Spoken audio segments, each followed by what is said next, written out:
Hey everyone, we're back, and this is Masculine Geek episode 9. I do believe we're at the top of the month of the third month, March. So this is going well and going good, and we have the pleasure of bringing on a special guest, Mr. George Bruno, the Sultan of Silver himself, who's here with us in his finely heated shed. Now, George is an interesting fellow. He is rather eclectic and, dare I say, a renaissance man. He is a social media content creator. He's an author. He's a mentor. He's been in acting and voice acting. He hosts his own shows, which no doubt you've seen and have seen for quite some time now. And he's now on Masculine Geek. Welcome, Mr. George Bruno. It's a pleasure, guys. Looking forward to it. Excellent. Excellent. Now, most people watching this already know you, but there's probably 5 or 6 that do not. Now, for that small handful, can you give like maybe a brief rundown of who you are and where you are now, like how you got where you are now with your content creation and your barbershop hair videos and whatnot? I started out doing videos for men's grooming. Okay. In order to launch something, if you operate by the principle of massive action, it's the only way you get momentum. It's like trying to push your car. Remember in the days when you would push your car to kind of jump start it? Yes. And, you'd be struggling and people would see it. They would see you struggling and 3-4 people would get out of their car and help you push it to kind of get the momentum going. And I felt that's what I needed to get my my hair career in the men's grooming area up and running, because there's just, salons and barbershops in every corner. So how am I going to differentiate myself from every other person in my town, in my state, in my country, and the world? So I just attacked it with the principle of massive action and differentiated myself. I don't believe in competition. I believe in dominating when it comes to my business. So my goal was just to not have any competition at all and just kind of create the #1 men's grooming channel in the world. And it grew really fast, and I got the attention of a lot of people and organizations and companies worldwide. And I probably ended up doing 150 pieces of content regarding men's grooming. And then, how many videos can you do on trimming a beard? That's true. Shaping the hair, sculpting the beard. Yes. I mean, it gets old after a while. So then I just went into, for lack of a better term, just talking shit. And while I was... We do a lot of that. Yes. Yeah, while I was smoking a pipe. And then, so I went from like the men's grooming thing and being well known for that to being the, like the guy who talks shit while smoking a pipe. And is that on your official CV? Yeah, it's talking shit while smoking a pipe. That's my title. And that grew, and that was really crazy. And then I shaved off the big beard and lost 5,000 subscribers in one day. Wow! Oh. And in one day, overnight. Oh my God! Yeah, it was crazy. Wow. It was the guys that are into like beard porn, pretty much. you traitor! You. Is that really a thing? Yeah, big time. Just like when I thought I'd heard everything. Yeah, exactly. Beard porn. Oh my God. And then, but I had always been a person who was a philosopher, always been interesting. I've always been, people sometimes say, you are the most interesting man in the world. And I go, you're wrong. I am the most interested man in the world. Ah, okay. I've always been full of questions for everybody. I would rather listen than talk, although you would never know that by watching my channel and listening to my speeches. But my sweet spot really is finding people and bringing the gold nuggets out of every single person that I can. Okay. And so that's kind of like my passion, my mission. Personally, divorced, 3 children, been divorced for 15 years, dating on and off. Got tired of supermodels, playmates, and cheerleaders, and just wanted like a normal girl. And that's kind of like where I'm at now, just looking for the world's most normal woman. Is that search still ongoing? Is that the search for the search for the unicorn is ongoing? It's like the Holy Grail. I mean, yes. Honestly, I feel like I should be like having like coconuts and making that horse balancing sound. Yes. Right now. And so that's been the journey. One day I got up really early one day and decided to make a video, and my favorite pipe tobacco is Daybreak. So I just pulled this out of my ass and I said, "Welcome to the Daybreak Show." Nice. And that started. And the nickname Sultan came from when I was in the women's hair industry, and I dealt with women who had silver, white, and gray hair, beautiful women who are the top models in the world. If you just Googled gray hair models, I probably was the guy that did their hair. And I have been working with silver-haired women for many years now, and they all know me. I know all of them. But the nickname stayed, and it seemed to fit, and it has become, in my industry, it's almost like tongue-in-cheek, but I now kind of take it seriously. It's like before, if I was walking down the street and someone said, "Hey, Sultan," it would mean nothing to me. It wouldn't turn my head. Now I recognize it as my name. Yeah, it's part of your brand, as it were. It is, and it's people address me as that. It's odd. I get letters. Oh, really? 100 letters a day, dear Sultan. No, are these physical letters, or are these emails, or a combination of them both? Emails, okay. Emails, and of course, now that I'm encouraging people to write. Yes, I was going to say people are writing me. Yeah, there we go. Yep. There's the Pilot Metropolitan. Right? It is. Yeah, this is the medium nib. Yep. Yep. So I'm getting a lot of handwritten letters, which is kind of nice. And so my thing is, if I can get people to consider other things in their lives, there's other points of view. If I can get people to put down a cigarette and pick up a pipe, and not go for the nicotine fix, but go for the philosophy fix that a pipe has. To put down the ballpoint pen and pick up a fountain pen. To think about the finer things of life, the lasting things of life, by buying a good pair of shoes, buying good garments that will last 20 years versus disposable things.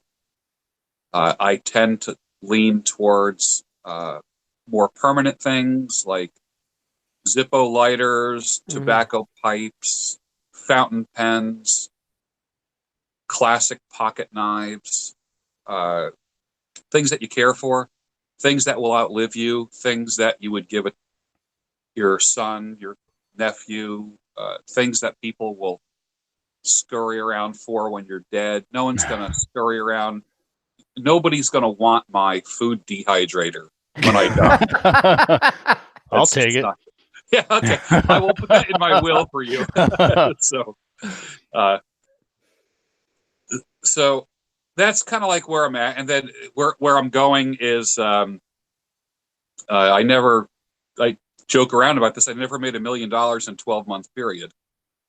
And so that's my goal for 2020. And for some, that's nothing.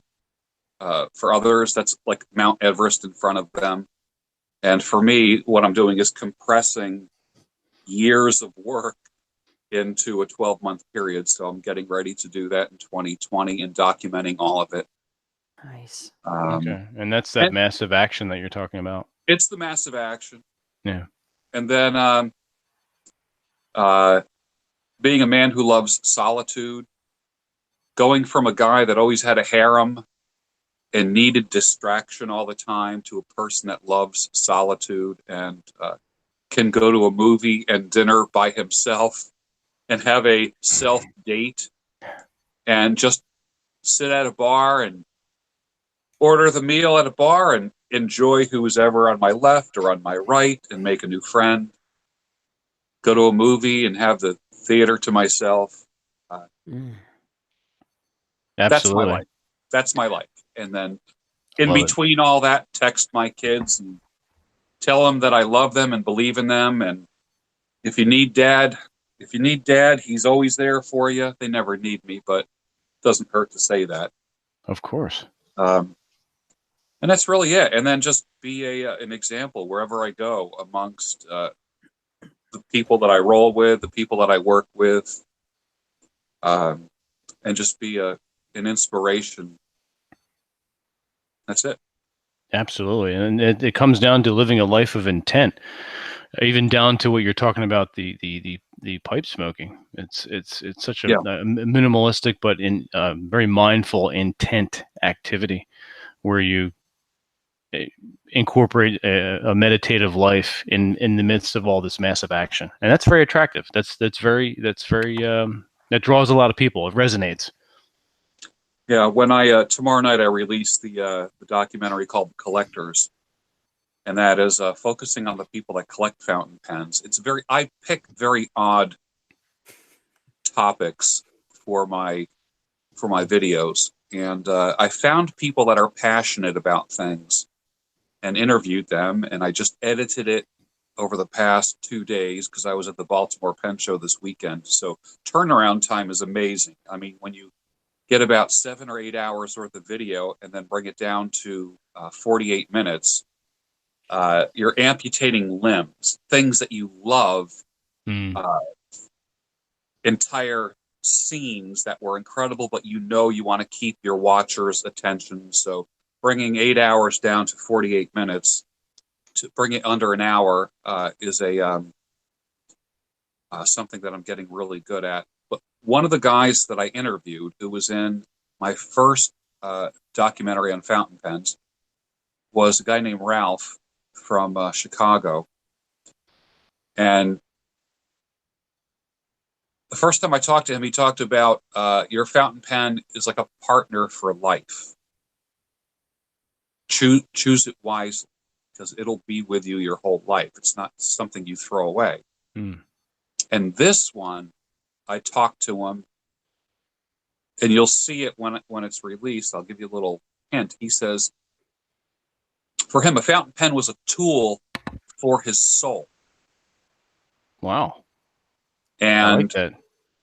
the way that he said it almost got me emotional for a second, because he was it reminded me of the in the first documentary when I interviewed the one Asian fella who had crushed his arm and hand in 6 places. He was a world-class cellist, and he couldn't play the cello anymore, and part of his rehabilitation was calligraphy, and he got full use of his hand back by doing calligraphy. That was his not only his physical therapy and occupational therapy, but it was something that gave him a life back. And guess what? He didn't go back to playing cello. He's now the world's greatest calligrapher. Wow, that just gave me chills. I know it. Right? Wow. And that's to me, that was like the money shot right there. And this past weekend, I got a couple what I call money shots from people, and Ralph's tool for the soul gave me that chill, and I was like so thankful that I got this on camera Yeah. And I'm not going to give any more away, but it will blow your mind when you see him talk. And he says he's never shared this with anyone ever, and that he decided to share this with the world for the first time. So that's how powerful this thing is going to be. People say fountain pens, like what? Like, why a fountain pen? I don't get it. Well, that's why a fountain pen. Wow. Wow. Yeah. Well, he was the guy during the first documentary that talked about how pens start countries. Pens start companies. Wars are started with a pen. Wars are ended with a pen. And I could just see him ramp up, and there was just so much to it. And I kept thinking, this guy is a gem, you know. And when you do documentaries, you want those money shots. You want to get those poignant moments where someone says something, and then there's silence, and it's just like, just powerful stuff. So I can't wait. That's going to be released tomorrow night. Wow. Nice. I look forward to that. That's going to be great. Yeah, it's good. Okay. Now that was your second pen show? Correct. Okay. Now, is this something you had thought about for a while, or you just one day you're thinking maybe someone was using a fountain pen, or was it gifted to you, or somebody at the salon? Actually, it was a rabbi where I take care of his beard, and he was signing something, and I go, "Is that a fountain pen?" He says, "Why, yes, it is." And I said, "Geez, I haven't used a fountain pen since like third grade." And he says, "Oh," he goes, it's a thing. And I go, "What do you mean it's a thing?" He goes, "It's a whole world." And I said, "What do you mean a whole world?" And he explained it to me, and he said, "Yeah, there's even a pen show." And I said, "A pen show? Like, what is this craziness you speak of?" And I attended thinking, I went to the Philly Pen Show thinking I was going to be there for an hour and a half, 2 hours. Took the train into town. And I really didn't think, I thought I was just going to sit there and, you know, be like Chevy Chase at the Grand Canyon, like, you know, and then go. Remember that scene? Yep. Let's go. Let's move along. Yep. Yeah. So, and then when I got there, I saw all these people and was eavesdropping on conversations. And I do all my filmmaking with my phone. I don't even own a camera. Everything is with the phone. So I said, all right, it's time to press record. And I did. And that's where People of the Pen came from, was that spontaneous, I'm making a movie right now kind of thing. Wow. And I happened to have a lapel mic in my pocket by mistake. I didn't plan on I planned on making 2 60-second Instagram videos saying, "Hey, this was my day at the pen show." And I ended up getting 6.5 hours of footage and creating People of the Pen, which I'm probably responsible for hundreds and hundreds of people writing with their first fountain pen ever. There we go. And it's just amazing. It is a rabbit hole. It's literally, it just goes deep and wide. And the people are so different and passionate. And I couldn't let that slip through my fingers. That's outstanding. Yeah. Now, I'm assuming you were well received too. Did you just walk up to someone and say, "Hey, I'm so and so, and I would like to interview you"? Is that apart from people coming up to me saying, "I watch your videos. I watch you every morning." I'm like, "Oh my God." So I had a hat pulled down, you know, like witness protection program looking.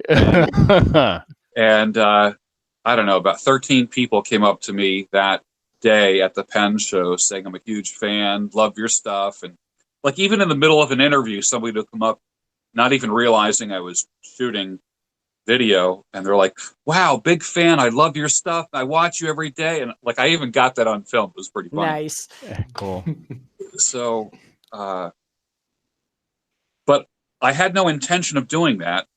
And, but I've learned that I don't always have filmmakers don't always have cameras on them, but they always have phones on them. Mm-hmm. And that's, it's a great tool for recording life.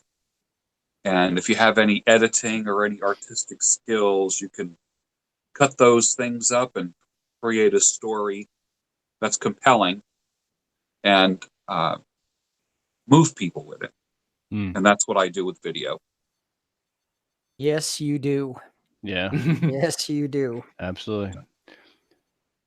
Rob, do you have a question you wanted to?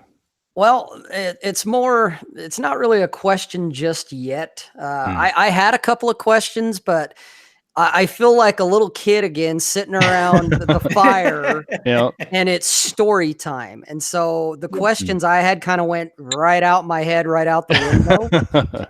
But I do want to say where he's talking about compelling.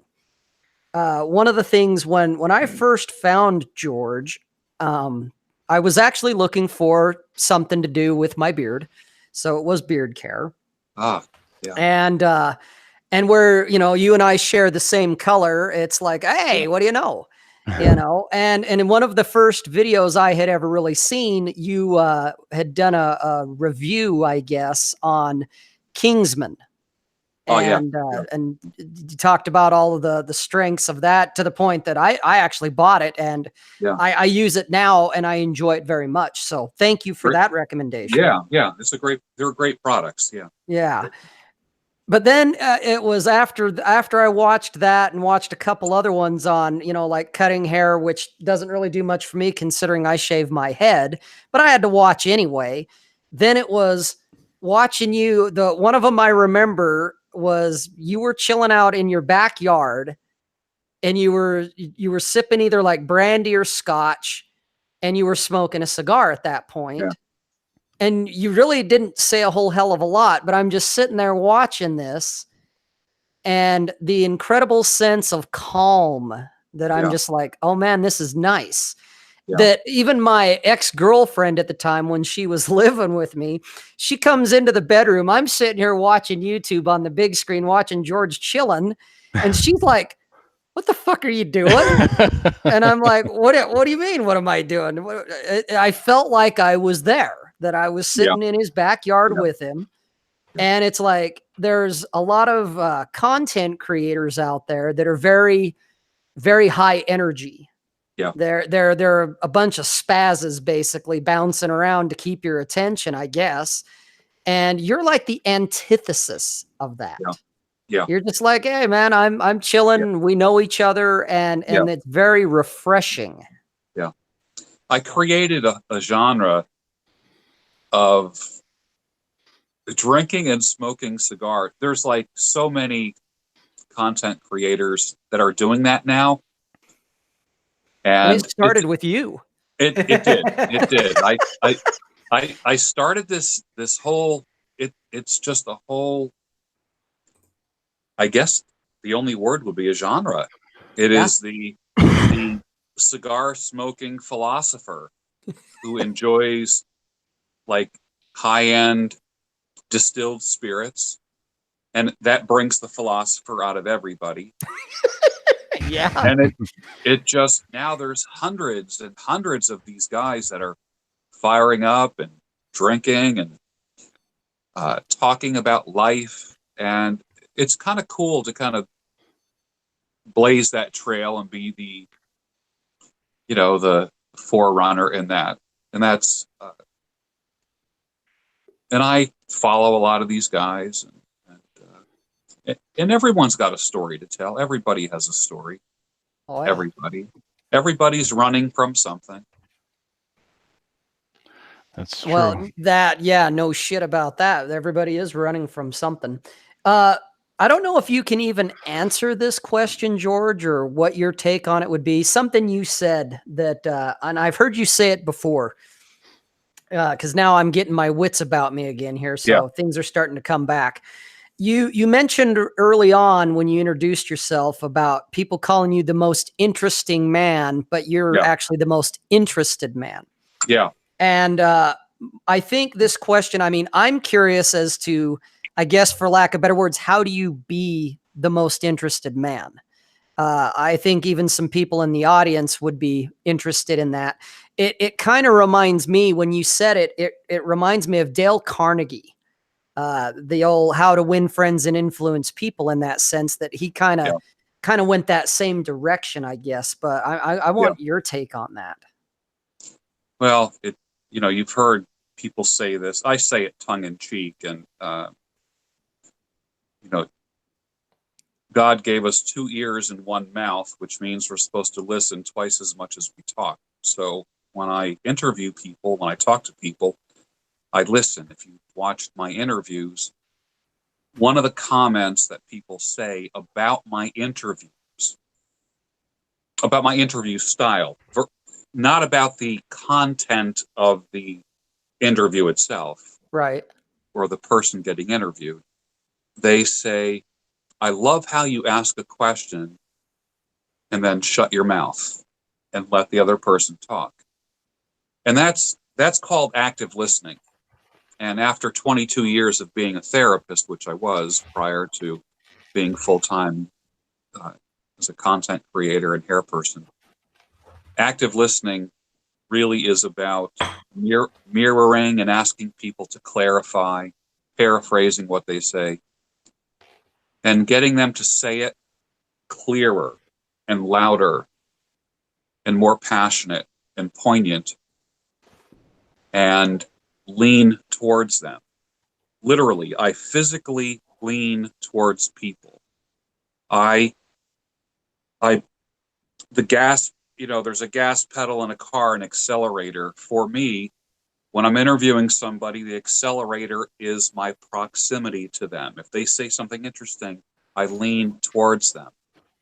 Sometimes even resting my hands, my elbows on my knees, like I'm fascinated in what they have to say, and they just see that and they open up even more. And I find myself being an active listener when they say something that is moving. I shake my head, yes, in affirmation, which is an unconscious signal to them to talk more, to bring out more. And that is my interview style. If you watch people interview people, you're going to see a lot of talking. I do my daybreak show where I do nothing but talk. And when I interview people, I don't want to talk. I want them to talk. It's about them, and it's not about me. So for me, it's about bringing the gem out of everybody. Everybody has a gem inside of them, a money shot. And that's what I strive to bring out. Fantastic. Well, you definitely can do that with me. I know that much. And one of the things that I've thought about too, since this whole thing started tonight, just as a side note, you'd probably make one hell of a police interviewer. You would probably be able to get a lot of hardened types to open up and talk about whatever crimes they had committed. You definitely have the way to draw them in. Well, I did a show about 2 years ago called Beards Without Borders. And I did one video called Confession is Good for the Soul. And I asked people to confidentially email me and let me know if they've done anything that they're ashamed of, and that they could do it with 100% confidentiality. And the things that I got was amazing. I even had one fellow. Now, if people are confessing murder to you, we're bound by law to, to tell the authorities. Right. And I knew things like that were gonna come out. But I had one guy that said that he was in a shooting gallery, shooting heroin with a couple guys, and guy asked him. he put the tourniquet on, and the other guy asked him can you shoot me up?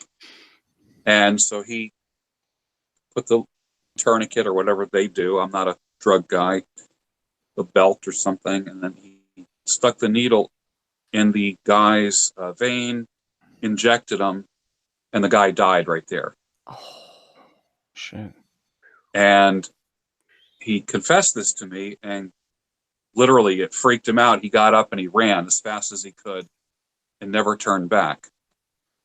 And it had been haunting. And this was like 10, 15 years earlier. Mm. And that was weighing on him. And he had never told anybody before until he told me that. And that was pretty deep. Yeah. And the emails that came in for the rest of that week were quite amazing. And because I had promised confidentiality, I just listened to people. And the promise was that I would listen to them, not that I would do anything about it. Don't ask me for any answers or any solutions.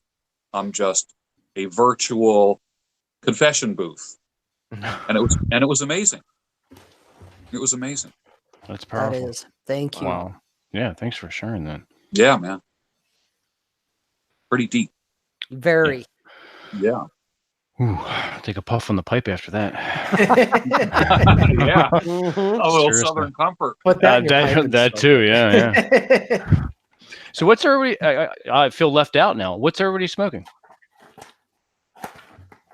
Well, I've got one of my Perdomo Habano Maduro. It's not my favorite cigar, but it's probably my third favorite.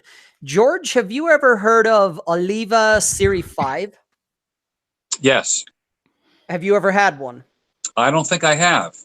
Okay, well, I've got one for you. Beautiful. Because I know that there's going to be an event in the future that I'm going to be coming out your direction. Beautiful. And so I'm going to be bringing you one. I think you'll enjoy it. I look forward to it. Yeah. I think you'll enjoy it. It's a good cigar. It's not a Cuban, but it's up there. Sounds awesome. And George, you have the old standby that you were just talking about, the one that you officially have put them out of stock. Well, this is Cornell and Deal Haunted Bookshop. Oh, okay. And it's in this is a Israeli freehand. Ooh. It's a company called Alpha Pipes out of Israel. And this was a basket pipe, one of those, there's a box or a basket of pipes at a tobacco store, and they were $7 or $8, and it probably goes back to the 70s, and I had to kind of clean it up a little bit. And it's been old faithful for me. And this Haunted Bookshop, I think I got that from Eddie Gray at the Pipe Nook. But I like Haunted Bookshop because of the book called The Haunted Bookshop by Christopher Morley. It's funny you're mentioning that. I just watched your video where you were reading from that. Yeah. It was maybe a year ago, I think. Yeah. A little less. And I ordered a hard copy for myself. Christopher Morley did a lot of, he does a lot of Philadelphia talk in his books. And all of his, not unlike Sir Arthur Conan Doyle that wrote about Sherlock Holmes, Christopher Morley, pipes are part of every character. So it's kind of interesting. All his characters smoke pipes. Okay. Yeah, it's cool. That's a nice association, yeah. Yeah. And TJ, you're drinking and smoking. You're like a hobbit. I'm at the Green Dragon. There you go. I got the Irish Death. All right. I'm having a fine time here. Yeah, this is the pipe I was talking about before we went live. I had been looking for this. So for me, it's a little bit interesting that I make a ritual whenever I go to the top of a mountain. I do a lot of hiking because I live in the mountains. Every time I get to the top of a mountain or wherever I'm going for a hike, I pull out this pipe and I start smoking it and just sit around and enjoy the view. I lost it for about 6 months and was panicking, thinking I lost it along with my tobacco pouch. And I just found it yesterday among a bunch of 30-06 ammo. Why I put it there, I don't know. But that's that. And I think this is, I believe, my whiskey infused tobacco that I've had for a while. And I keep it in a little sugar jar or whatever it is. So okay. That's how I store my tobacco. But yeah, this I got for $8 or whatever. And along with that, I also have my corncob pipe that I got for $3, which has been fantastic. And then Vincent would know this one. This one I got at Gettysburg. It's an antique pipe, and I got it for $20, and it is fantastic. I love it. And what was interesting is we've been talking about all these different things, pipes, fountain pens, and all that other stuff. And I've brought this up before, is that we're a society today that is very much about disposable items. Everything is manufactured to be obsolete one day. So you get rid of it and you get a new one. Like with laptops, cell phones, pretty much any kind of technology, as soon as it breaks, you don't go get it fixed. You get rid of it. And so I think that that's the sentimental or important value of fountain pens, tobacco pipes. I've got a bunch of typewriters that are a century old in my house, and they still work, and they still have their ink ribbons. I actually wrote a Christmas letter to relatives with one of my typewriters. And I think that it has a positive effect on people because they learn to appreciate or learn to take care of stuff. And I think that our society having so much disposable stuff, we start treating people and friendships and relationships like that, where the moment it stops working the way you want it to be, you don't try and fix it or repair it or change or try to improve it. You just get rid of it and get something new. That is true. So true. Yeah. That is very true. I think that that's what people love about, and I never thought about, but yeah, fountain pens end wars, begin wars. They sign treaties, they sign bills, and all that other stuff. And I think that it always goes back to the personal versus impersonal. When people, as someone used to joke, we used to get junk mail on our actual mailboxes, and we got annoyed. Now, whenever time we get an actual letter in the mail, we kind of think it's cool, especially when it's from somebody. Now, part of that is because somebody took the time to sit down and actually go through the hassle of writing a letter. But I still think that there's a part of a person's personality in a fountain pen or any kind of pen that's actually good that you really can't find, even more so than the typewriter letter that I wrote out to relatives. But I actually have a quill pen that I got that I need to start practicing on. Oh, because I mean, I can pull it out. It's not out of the box. Let's see that. Yeah. Let me go grab it. We do an unboxing. Let me go grab it. Seriously. Well, and thinking about letter writing, and thank you, George, with the fountain pen stuff. It got me thinking about it.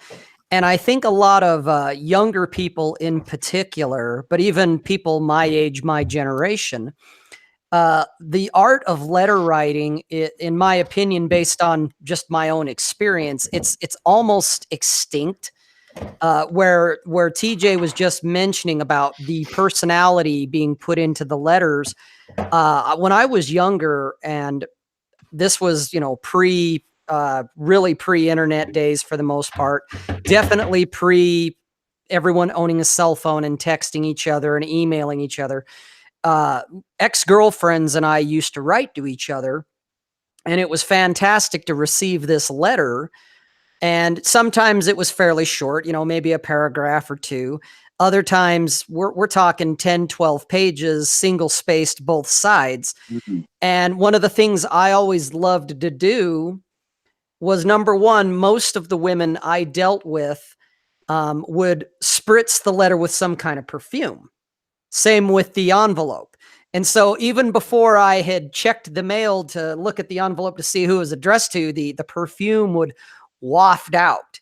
And it was like, oh, that's for me. And of course, then Nice. here's, the envelope. It's, there's my return, her return address. There's my name on it. And then it's, seeing how thick the envelope was it kind of thin that, oh, okay, it's going to be relatively short? Or was it this thing that was, about the size of a book being X amount thick because they'd folded up the paper so many times? But then you open it up, and not only does the perfume really kind of hit you then, but you're holding this letter that's in her handwriting. So you are getting this snapshot of her personality at the time she wrote it. Yeah. And one of the things I would do, besides kind of sitting there and kind of fan myself with the letter to really let the bouquet hit me, is I would hold the paper and I would feel the ridge from how she wrote. And it's, I guess it would be almost akin to Braille in a way, except you're not reading it per se, but you're kind of feeling it. And so you could feel the lighter spots where maybe she was kind of, I don't know, in my experience, if she was lighting fairly right, it was kind of lightheaded. It was, oh, I'm airy. But then if there was a lot of pressure in it, that's where she was feeling very intense about something. And I think a lot of younger people today are truly missing out on that because, today it's, well, we just text or we Snapchat, or maybe occasionally, it's so 1995, but we'll actually email each other. Right. And it's like, it's sad that I talk to some younger men and women, and they've never really had that it's like, oh, guys, you don't know what you're missing getting a letter from someone that you care deeply about and being able to feel, literally almost like feel their presence just by holding that letter in your hand. And then of course you got your tactile senses engaged, you got your olfactory going on with the perfume. And there was a lot of times they would, kiss the letter or something. So now there's lipstick marks because they put a little lipstick on, stuff like that. And I think a lot of the younger people in particular are missing out on something that it is a lost art.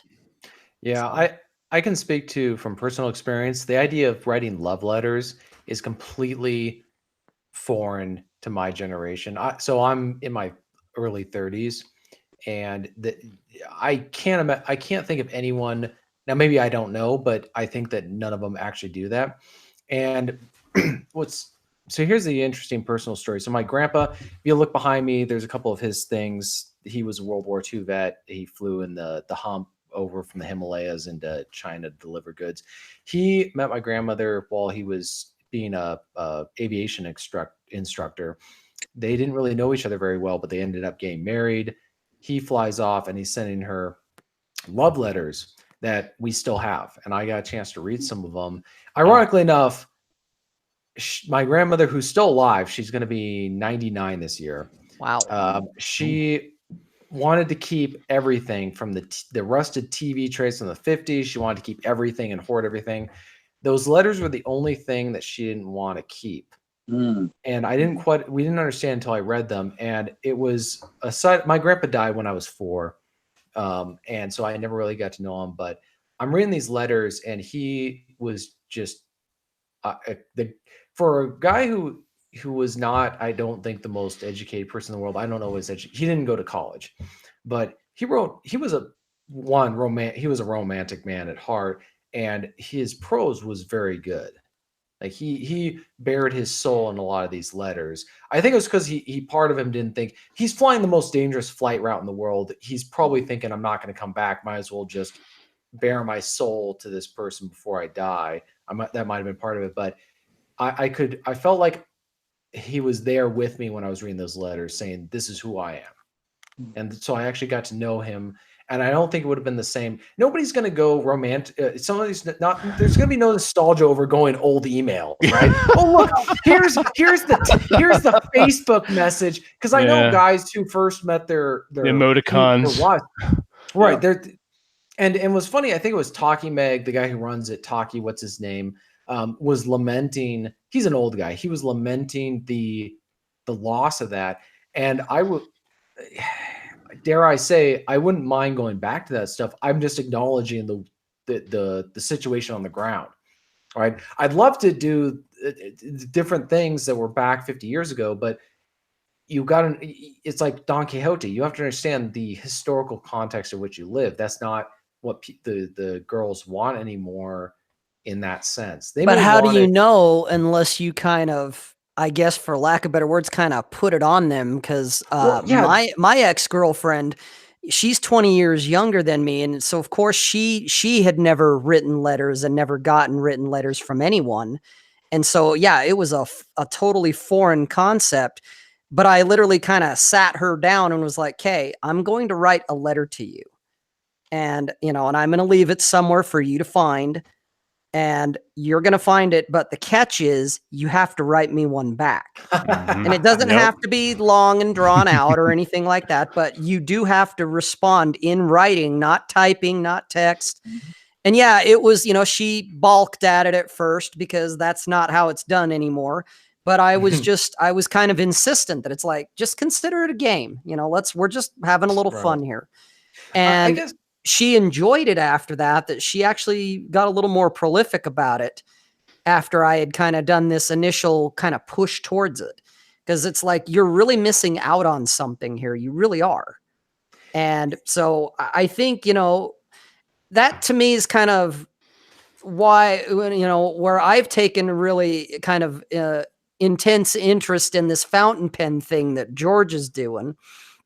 Is because I know what they are. I've dabbled with them when I was, like George was saying, when I was like in 4th grade, but I've never really felt the desire to pick one up until now.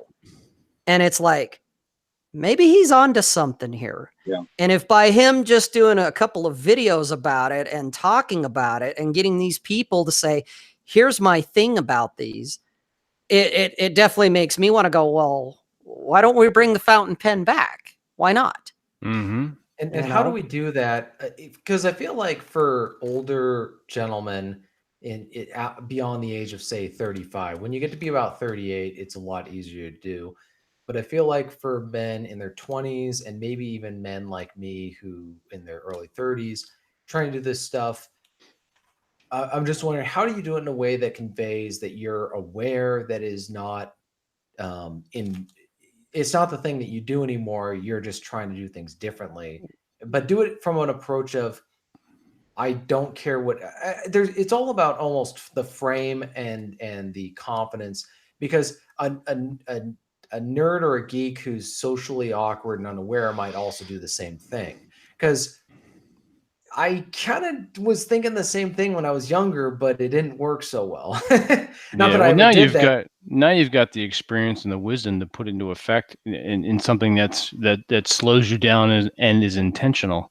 Right. And so the question I had for one of the questions I have for George is, how do you do that from in a way that's going to convey, I guess, wisdom, or just that sense of, I've been here, I know what I'm talking about. In the sense that she's a girl or woman is going to accept your lead on this kind of thing, instead of saying, this guy's kind of awkward or weird. As a guy who's been writing for many years, I've been saying this: if you don't enjoy what you write, nobody is going to enjoy reading it. So I think that your spirit and your intent flows through you, through that pen, onto the paper. So if you enjoyed writing it, they can't help but enjoy reading it. I had tweeted something today about how my grandparents had a writing desk, and I have that desk. There's no laptop on it. There's no electronics, no clusterfuck of wires, going down the back of it, like with all of our desks. And it literally is a desk with 3 drawers on each side. On the top, there would have been a blotter. And then they had a little thing where you turn the day, and then the date. It's like a little roller thing, and it was made of brass. And this thing's got to be it's got to go back to the 20s or 30s. Cool. And you would change it every day to the day and the date. nothing electronic, and there was a blotter, and then there was a box that had envelopes and a box that had paper, and then there were several pens, and you pick up your pen, and inside that drawer there's ink stains. And I'm like, how friggin' cool. This is the ink that my Wow. grandparents had. But when you write a letter literally logistically away from your computer, like, don't go near any electronics. Even if you just go to your kitchen table where it's just you, paper, and pen, I find there's much more inspiration and a lot less distraction.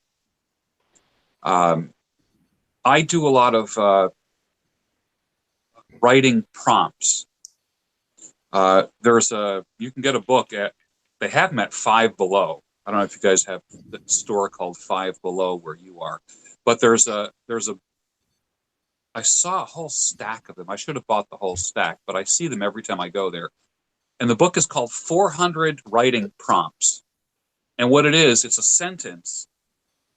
It's a thick journal-looking book with really nice, high-quality paper. And each page at the top, there's a sentence that prompts you to write something creative.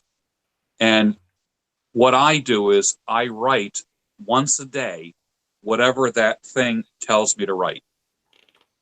Name, list, and tell a story about a time when you were happy and had hope.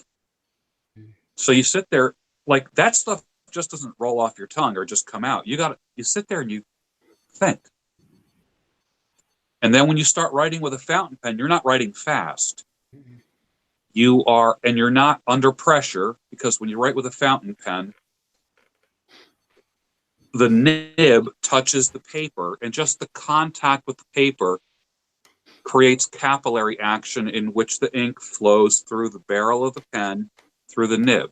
So you're not pressing down. So there's no feeling braille. You know what I mean? Like Rob was saying. You're not feeling, like, you can't feel the underside of the paper and feel the ridges, okay? Because the ink just flows. But because of the way it flows and the angle of the pen, at some points in the letters, the ink is a little bit thicker and then thinner.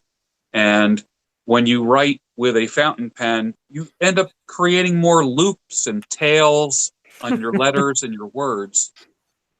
And I'm a pretty fast typist.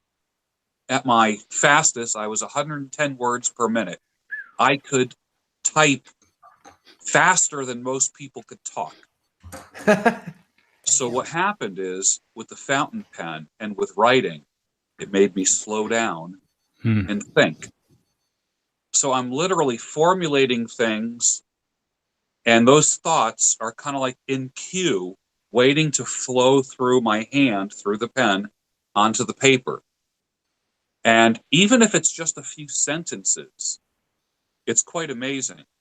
And what makes the experience really complete is when you use good paper. Now, if you go into the fountain pen rabbit hole, you will fall into the ink rabbit hole, because there's hundreds and hundreds of different kinds of inks. And then there's the paper rabbit hole.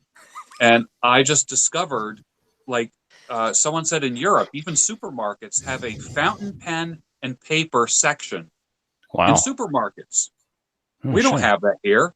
We have just like office supplies, a little section with Scotch tape, pens, staplers, Sharpies, and that's it. But everybody uses a fountain pen in Europe. The interesting thing that I found when I interviewed this one guy this past weekend, he talked about, and he even mentioned it in the Rabbit Holes video that I did, that I recently released. He goes to thrift stores, Goodwills, and he'll find an old ledger that's 100 years old, where that paper is handcrafted, and maybe the first 20 pages are ledger things, itemized things, but there might be 80 pages that aren't written on. He will buy that just for the 80 pages, 80 blank pages of paper that was made 100 years ago. And that paper, you smell it. It smells different. You hold it up to the light. Light doesn't shine through it. Oh yeah. It's opaque. When you look at it with a magnifying glass, you see like little thread fibers in the paper. And it doesn't bleed. In other words, when ink touches the paper, it doesn't like feather out and spread out. And it takes 8 seconds, about 8 seconds for that ink to dry. If you touch it, or it'll smear.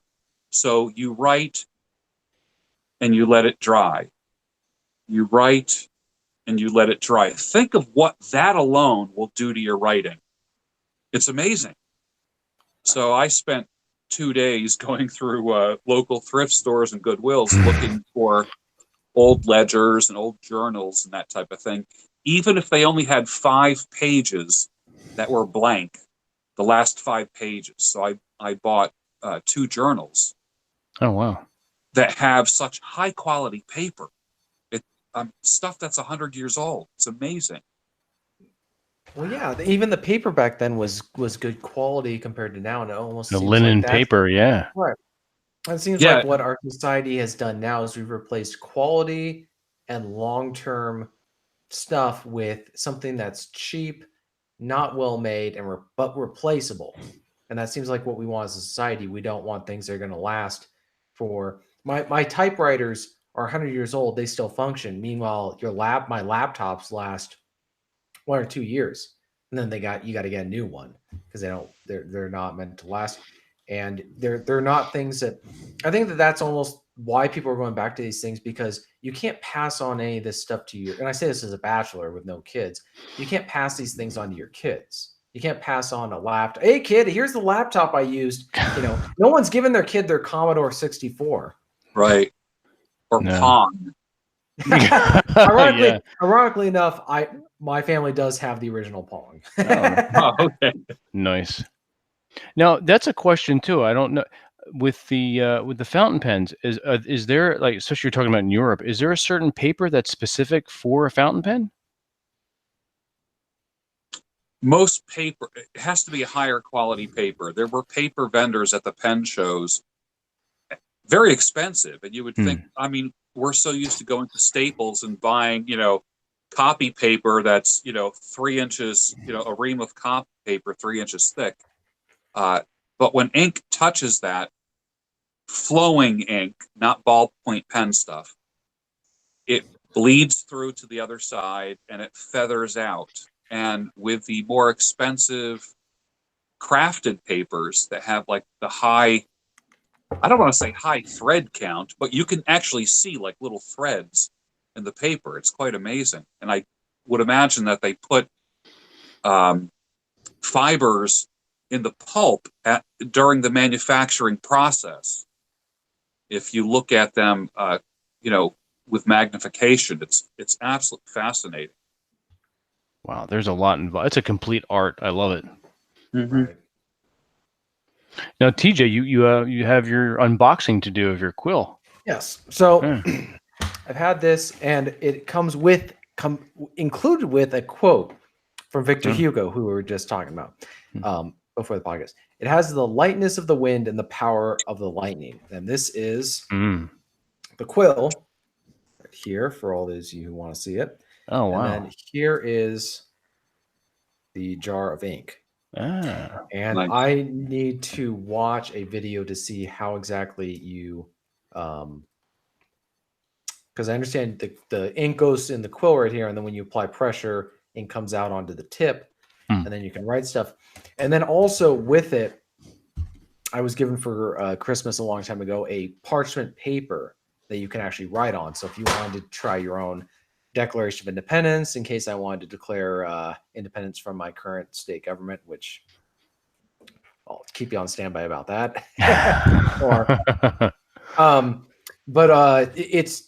It's the kind of paper that can actually, as we were just discussing, that can handle this kind of ink, because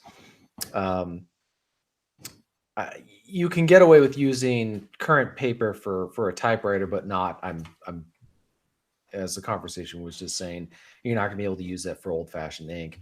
And so, yeah, I think what it does is it gives more meaning to something, whereas It just seems like email and all these different ways of doing stuff is an impersonal way of delivering something that you want to make it very meaningful, and more importantly, something that people are going to want to preserve. Because when somebody dies, how many of their emails that they've written to people are actually saved? Whereas we have all these personal papers of these famous people, Thomas Jefferson, James Madison, whoever it was, and we're going through them trying to understand them. And when we actually see them in physical, I remember, so when I was in London, I went to the British Museum or the British Library and it was the National Archives. And then I went to the British Library. I saw the original copies of Magna Carta with the King's seal on it and the people who had signed Magna Carta. Then I saw the Forest Charter, which is in the British Library. And I just thought, wow, this wasn't a replica. This was a piece of paper the king actually put his seal to under pressure. Yeah. He didn't exactly do it consensually, but that's another topic. But then the people who signed it, and then before that, I'd seen the Declaration of Independence and all these other documents where you realize the men who wrote those documents touched those documents. It was their hand that signed it, and you understand the meaning of what it was. It's no longer just this abstract concept. You are seeing documents that men sign and would later fight and die for, the ideas that they conveyed on paper that we still have today. Not different copies of that you could buy in a store. These are the actual copies. If they had written out an email to their king, I don't know if people would be dying to see a printed out version of the email they sent. Yeah, we'd like to found our own nation and we don't need you anymore. Thank you. Your services are no longer required. I think that almost here's an interesting thing that I'm interested in people's thoughts on, how that's affected the way we communicate and whether or not we really take what people have to say as seriously. Imagine if you got a handwritten note now from someone expressing concerns about something in your life or in their life, as opposed to them sending you an email or a text or something. Text, yeah, that's true. I feel like if I got an email I got a letter from someone saying, I really need help. Can you help me out? I would be more inclined to help them out. Yeah, it carries a lot of weight. Yeah, because maybe it's because it's the 21st century, and if they could have sent an email, they could have sent a Facebook message. These are all very impersonal ways of communicating. And I understand people are talking about advances in technology and how that's enhanced our ability to communicate with people, and that's made it a lot easier to communicate with people, and it's allowed us to do what we're doing right now. But it's almost as though everything has its place, and we're using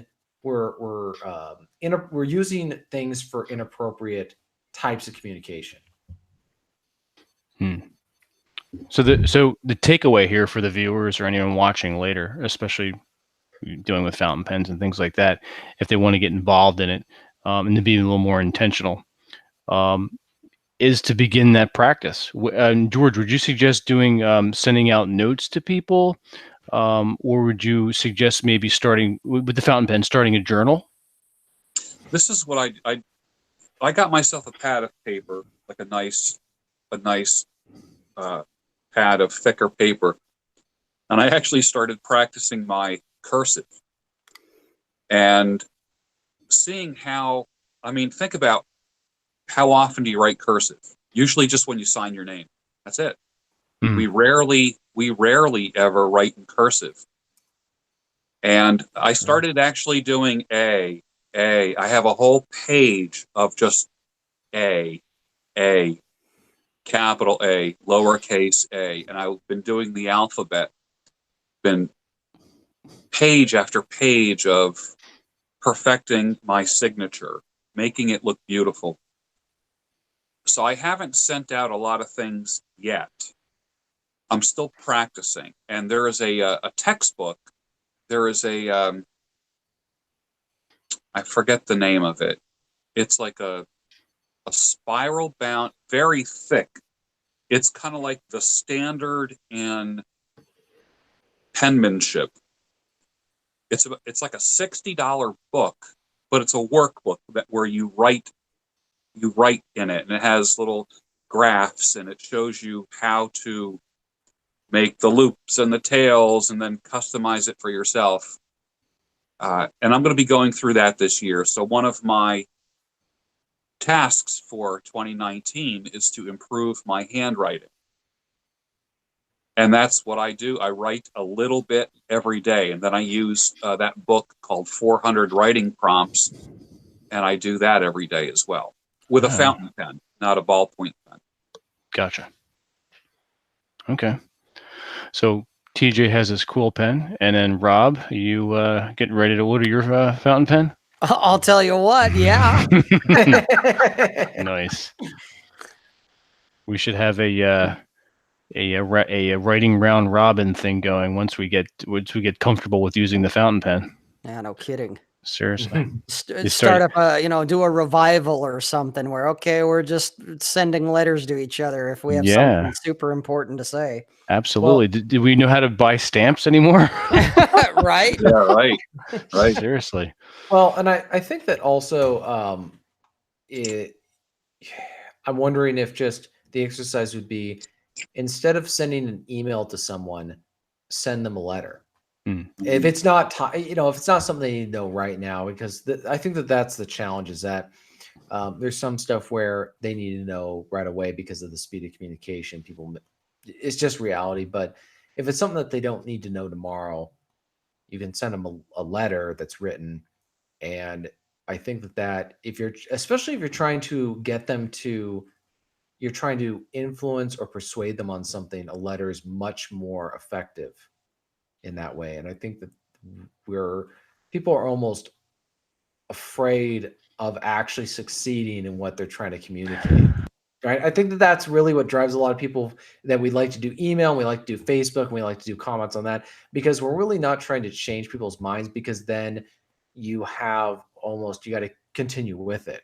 Whereas if you know you're not going to change people's minds, you don't have to think about beyond just throwing out whatever comment you have to say. But if you write a letter and people are really affected by it and they're interested in learning more, well, then you got to actually talk to them, and you got to establish rapport, and you got to continue that relationship. I think that the way we do communication now, especially on social media, is not intended to be meaningful. It's intended to be superficial. It's like a drive-by shooting, pretty much. It's not. Wow. It's just true. lobbing bombs, and think about a king writing something and then rolling it up or putting his seal on it and giving it to a courier, and that courier would be on the fastest horse to take it to a commander out in the field or something like that. Commanders would set up tents, and there was always a table in a tent with a lantern. And think about, Robert E. Lee, what he would write in his tent with an oil lantern. Think about General Washington, the things that he wrote. I mean, you can go to the Smithsonian, you can go to the Library of Congress and see letters that he wrote. And he was the consummate gentleman. Now, of course, I live in a very historic area, and George Washington slept everywhere. That's like the joke, like where George Washington slept here. And, he would stay in a farmhouse, and it was said that all throughout the world, whenever commanders would impose themselves on a family, like in a farmhouse, everybody would be kicked out. But General Washington stayed with families. It was said that he wrote letters thanking the lady of the household for her hospitality. There's one letter that was written, it's actually here in Valley Forge, not far from me, where the woman writes that she was always the first one up in the household to get the oven going, the whatever that type of the oven was that was inside the house, like a wood fired kind of thing. So she would be up before everybody. When General Washington was staying at their farmhouse, she would get up and she would see lantern light from underneath his door. He was already up and writing.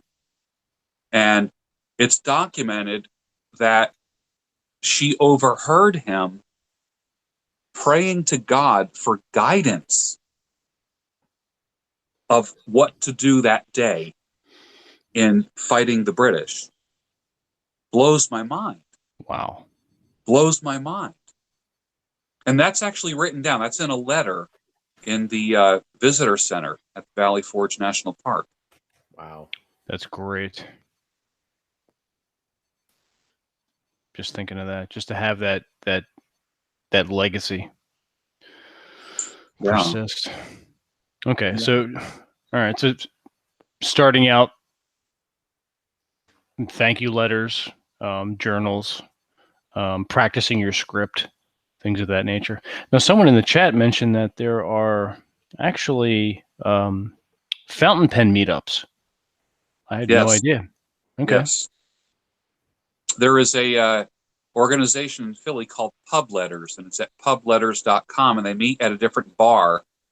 And there's a guy, and I actually interviewed him in People of the Pen, and he brings a briefcase with stationery and pens and so forth, and you show up. He says where he's going to meet, and a dozen people will meet at this bar, and they have a beer and a snack and whatever, and then they write letters. And then they put them in an envelope, and before he goes home, he drops all of those letters in the mailbox. And he says he has married couples that will attend his pub letter night, and they write letters to each other. Oh, that's great. And he sends them out. Fascinating. Absolutely. And you were mentioning the writing desks of the generals, and Grant and Robert E. Lee. There's a website. It's called CS Sutlery, and they do the recreations of those writing desks. Wow. Yeah, the field desks. Yeah, it's fascinating. Yeah. I actually have a writing desk. It's not within view, but I got it from my grandparents. I don't think they really used it, but that, and it's on top of is a 1935 General Electric radio. But I'll have to start using that with the quill. Well, yeah, you have to do a Masculine Geek episode from that. Yeah, we can do that. Yeah, that'd be really cool.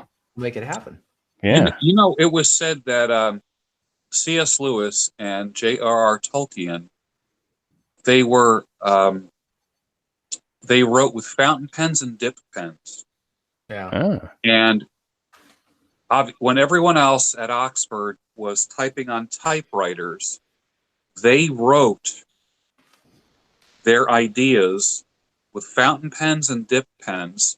After class, they would meet at a tavern called the Eagle and the Child and discuss fantasies and be writing ideas down. You'll notice a lot of parallels between Lewis's characters and Tolkien's characters, and Tolkien.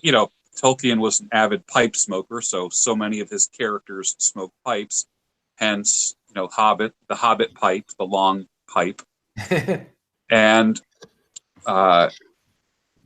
fellow professors would mock Tolkien and Lewis, calling them the Inklings. Yeah, that's where the name came from. Okay. Yeah. And because they refused to write with typewriters. And you can still go to that pub today and see the table where they sat after class. Oh, wow. After teaching at Oxford. And they were writing, and there's still ink stains on that table. Oh, that's great.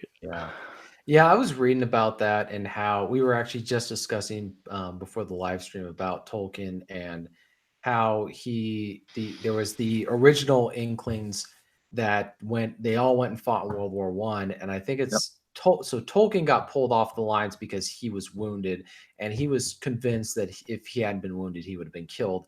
There was only one other survivor, Yeah. and how much that shaped a lot of his, I won't say his worldview, and I don't think it reflected other than one scene in the books, but just how powerful that kind of stuff was. And so when you go there and I had an opportunity to go to England. I didn't get a chance to actually go to that place. I desperately wanted to go, but that kind of felt, and then you understand the fellowship that he conveys in his stories and how there's that loss and whatever. But yeah, that's what I always loved about Lord of the Rings, is where in a society where smoking is pretty much considered verboten, he conveyed a world where the good characters smoke and it's considered a normal part of the culture, as opposed to now where, you know, you go off into that little corner and do your thing. It's almost treated like prostitution or something like that. Yeah.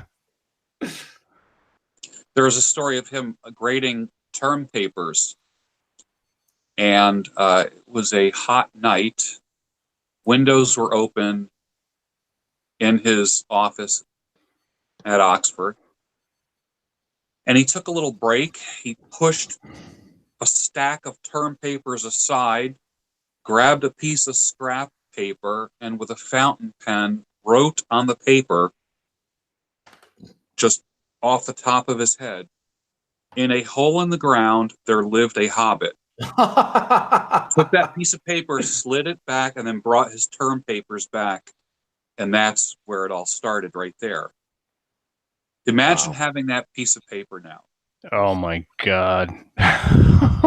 No, that's how it starts. Is I used to, when I was working a crappy jobs, I would carry around a notepad, and whenever I had some sort of inspiration or whatever, I would just quickly pull it out before my supervisor saw me, because they were micromanaging dictators, and write down some thoughts, and then quickly put it back into my back pocket. And I have all those notepads now. Most of the ideas were not that great, but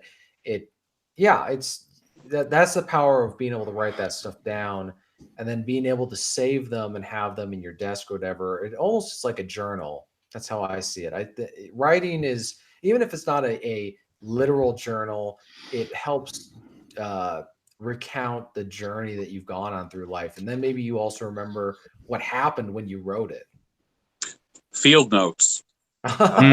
Yes. My favorite book with my favorite journals with my favorite paper. This is a Tomo River field notes book. Tomo River makes magnificent paper. So you were asking about paper. Mm-hmm. Tomo River paper is what a lot of fountain pen aficionados prefer to write on. Tomoe, Tomo River.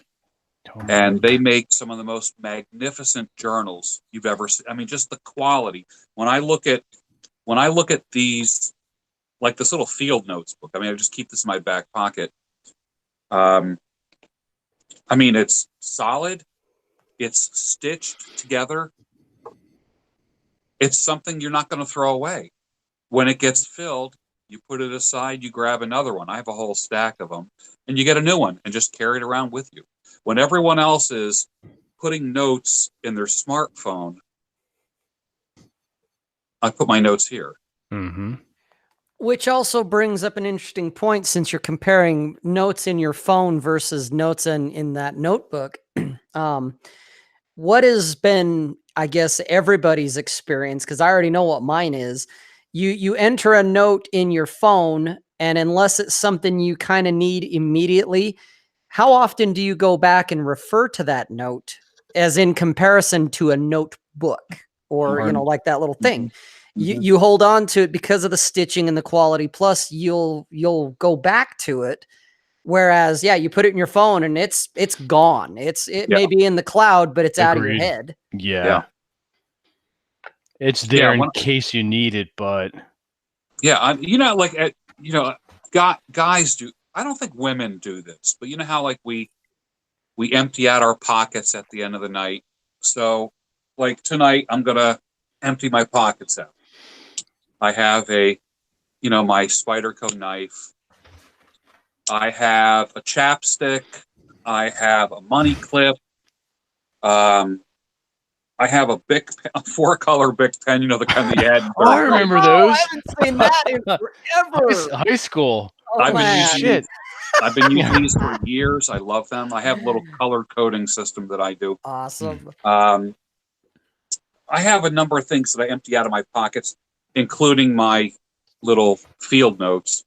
And that goes on my dresser at night before I go to sleep, with the change. And the change goes in a jar, that kind of thing.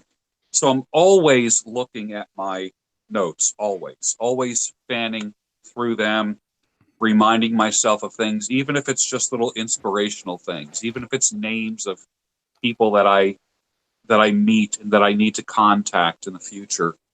But I find that the field notes, the actual little booklets called field notes, the Tomo River notes, and the Moleskin books are just so perfect. The paper is perfect.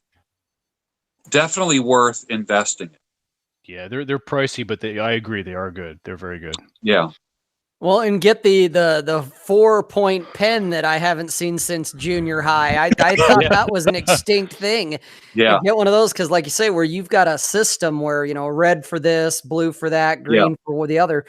What's more fantastic than you've got that system all in one pen versus well, now I got to pack around 5 different pens with me. It's a great invention. Yes, absolutely. Like I said, I haven't seen one in years. Yeah. High school. Yeah. Mm-hmm. So that was what for you, Rob? 50 years now, I think. Hey, now you're older than me, old man. So I know I am. Shit over there. That's true. I am. Yeah. Shit, I'm getting ancient now. My brother Tony is watching this tonight. He's hey Tony. Hey Welcome Tony. to the show. Hey, Tony on Twitter. Tony is T21 Surfer. Oh, and I think he and Rob have. Yeah, he follows me on Instagram and I think maybe even on Twitter. Yeah. So I recognize the name now. Okay, so that's who he is. He's your brother. Yeah, that's cool. My brother. Shout out to Tony. Cool. Thank you. Yeah. And then I have some other friends watching. I think Paula from Alaska is watching tonight. So yeah. Cool. I got a question. I'm growing out a beard right now. Yeah. And it's getting to the point where I'm trying to figure out what to do moving forward. Because usually at this point, I end up shaving it. I get tired of it. It gets itchy. Then I pull out my straight razor and a cutthroat razor and start shaving it. So what are some tips you would offer to men who are trying to grow out their beard and they're getting past that point where it's short, kind of like the same way yours is right now, but when not saying it's going to be down like Duck Dynasty length, but where it's going to be respectably long. But one of the problems I've always encountered is they get kind of itchy on the skin, and then it looks like I'm trying not to look like a hobo, but I'm also not trying to look like a hipster. And I live in Washington State where we have an epidemic of hipsters. Yeah. Like if they were deer, they would just be saying, "Yeah, you can go hunt them for free. You don't need a license," type thing. Yeah. So I'm trying to do a one. For example, if you wear a waistcoat and jeans, you're considered a hipster over here. So one of the things I'm trying to do is avoid all that with the beard, so that people aren't mistaken. Now, fortunately, I live in a rural area, but I'm from the west side, the urban area, so people kind of consider me from that. They might misinterpret the beard. So, what advice would you give to a man who's trying to grow out his beard a little bit longer than what it is right now? Well, I always tell people you can't trim your way to a big beard. That's the first thing. You got to just kind of let it go. Most beards grow. Most beard hair grows in a corkscrew. It starts out with a C shape. Your hair just doesn't grow straight out. It grows in a C, and that C starts to curve back and go up and becomes an S curl. So you have a C curl that becomes an S curl, and then after it's long, literally the hair just goes like this. Yeah, that's what happens to mine, and it starts doing that whole. I feel like I got the fro on my face instead of Yeah. And what not unlike the hair in our head that grows in different directions, we also have cowlicks on our face. Hair doesn't all grow in one direction. So your hair could grow. Some people might say, I think the hair on this side of my face grows faster than this side of my face. And I will say, no, it doesn't. It's growing in a different direction. It might seem fuller on this side, but it's just growing up and out and sticking out more. And this one is growing down, so it's like smoother. The only way you overcome that is just time and length. Time and length is usually the answer to every beard question that I ever encounter. Time and length.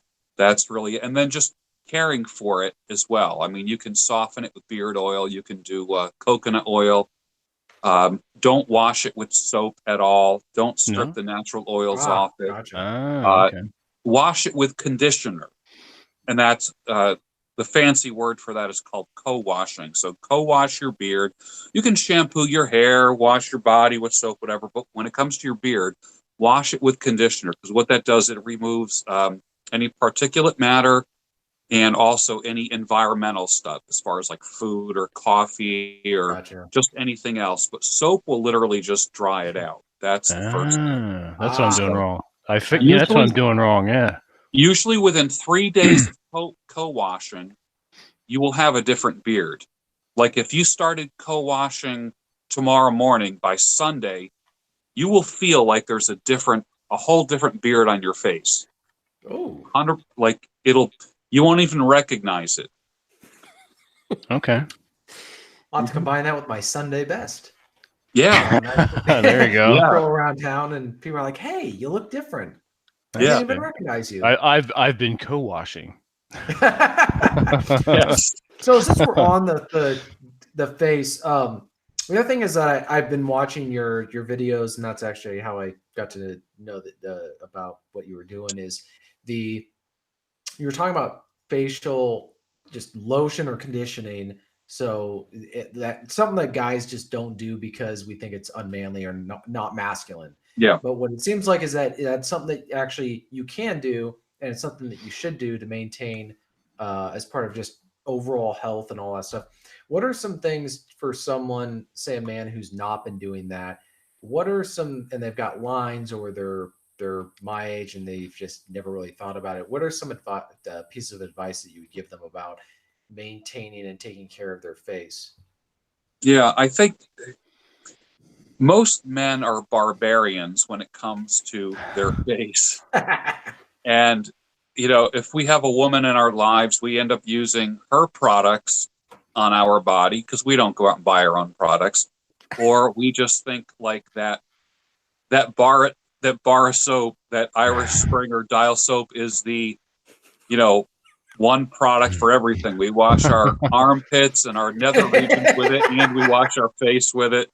Whereas, for guys, if you have a woman in the house, women don't wash their face with soap. They use cleanser. So, and a lot of women will get the, I forget the name of the brand, but they get it at a makeup counter. It's a big yellowish bar. And don't you dare call it soap. Like, that's the thing. That's when women are in front of the sink, in front of the mirror at night. Like, I don't wash my face before I go to bed. I'll brush my teeth, but I don't wash my face. Women, they do their face before they go to bed. Usually they're using a cleanser. Now, if you take that cleanser off the sink and are in the shower, just like, what? She'll be like, "That's my cleanser." You're gonna have World War III. You're in trouble. Yep. That's a What do you think you're doing? Yeah. So, and then when you find out that cleanser costs $60 a bar, you're like, now I know why the credit card statement is so high. You paid $60 for a bar of soap. It's not soap. It's cleanser. Cleanser. That's how you get away with charging that much. Someone put Irish Spring to the face. Yeah. That's gonna burn. Yeah. Yep, I remember I'd that. say I always tell people whatever is good for the skin is going to be good for the hair. Mm. So go light on your skin. We don't need to, unless you work a dirty job, literally where there's stuff like grime and dirt, pebbles, sawdust, metal chips, or like stuff on your face. You really don't need to use soap on your face. Mm, that's true. You can literally do a thing, and this goes back literally to colonial times, called oil cleansing, where you can take any oil. Like the cheapest oil right now would be like coconut oil, and take a little bit of coconut oil in your hand, melt it in your hand, put it on your face, and then just put a hot washcloth. And what that does, that dissolves any grime without stripping the oils off your face. Keeps your skin younger looking. It's not feminine. It's not scented or anything like that. And it's what I would call smart care for your face, because really soap is meant to dissolve oil, and your body creates a beautiful conditioner for itself, which is, your pores release oils. Every follicle on your head and on your facial hair has an oil sac, and that oil gets released. That's meant to keep your skin protected from the elements. Yet we're washing it off every single day. So the idea is to remove the particulate and environmental matter without removing the natural oils on your face. Okay, that makes sense. That's probably the least feminine way I could describe it. Would you say that also, with that whole process you just described, would that also help with beard itch and beard rough while you're at it? Yeah. Very much so, because keep in mind whatever is good for the skin is going to be good for the hair. So when I see people buying beard products, I'm like, okay, I get that. I understand that. But do whatever is good for your skin. What I like to do is I have a brush that is in the shower that I will, while the water is from the showers on my face, I brush the beard, and that removes any dead skin cells underneath, or the beard druff. And especially, like, I like wearing, like, this is a black turtleneck. If I had dry skin underneath, it would look like there's like grated cheese. You know what I mean? Like, and a lot of guys have that. So the idea is to exfoliate. Now, when we have facial hair, our skin is not being exfoliated underneath.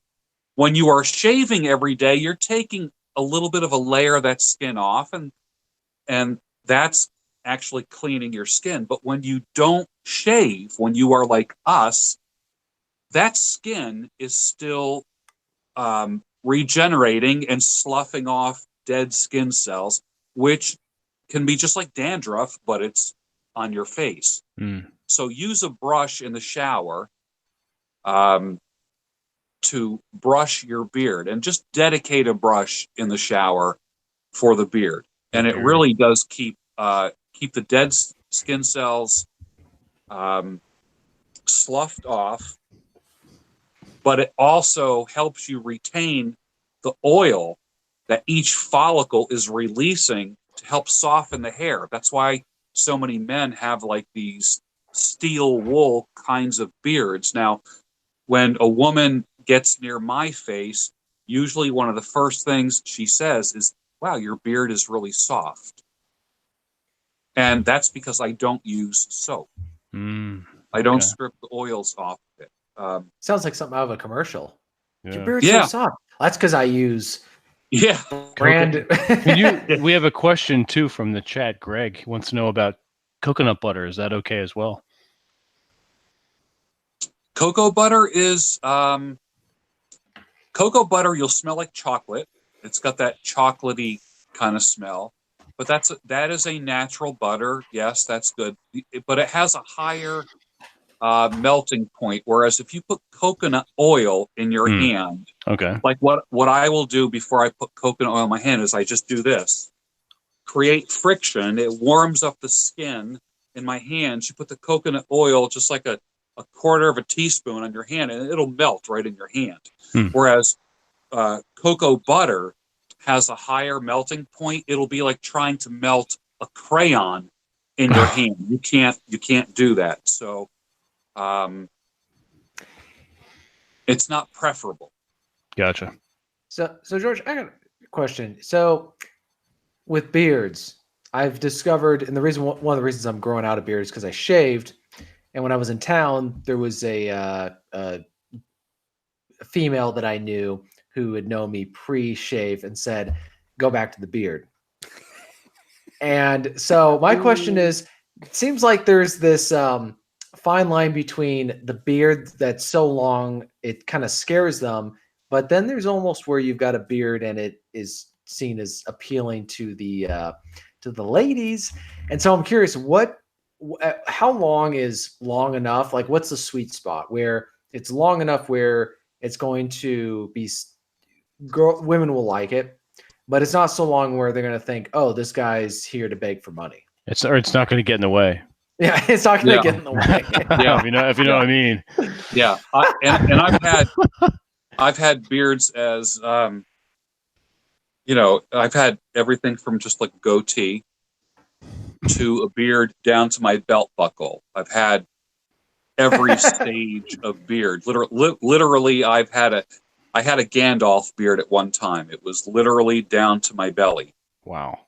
And that was an interesting beard. That was an interesting 2 years. But what I have found was, here's a good illustration. I'm sitting at my favorite biker bar on a Tuesday night, wearing a camo baseball cap, a flannel shirt, and a big white beard, drinking a Yingling. And who is around me? Other guys with camo hats on, flannel shirts, and big beards, drinking Yingling and slamming shots of Jack Daniels, talking about fishing and trucks and, what the founding fathers would have wanted. Yeah. So I ended up taking the beard off to about this length, or maybe a little bit shorter. Literally 1 week later, same bar, Tuesday night, band playing.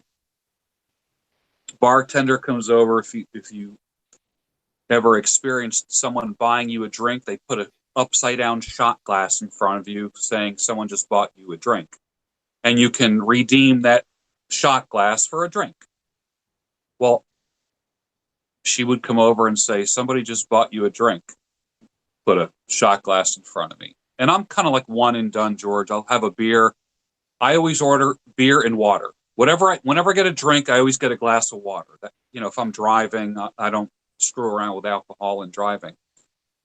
So, and I will nurse a beer for 2 hours if I'm out and about.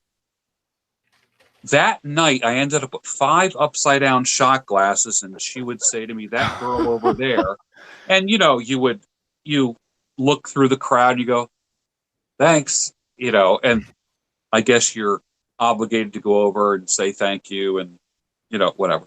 I had 5 drinks bought for me that night, and I can't possibly go to that bar. I can't drink that much, obviously.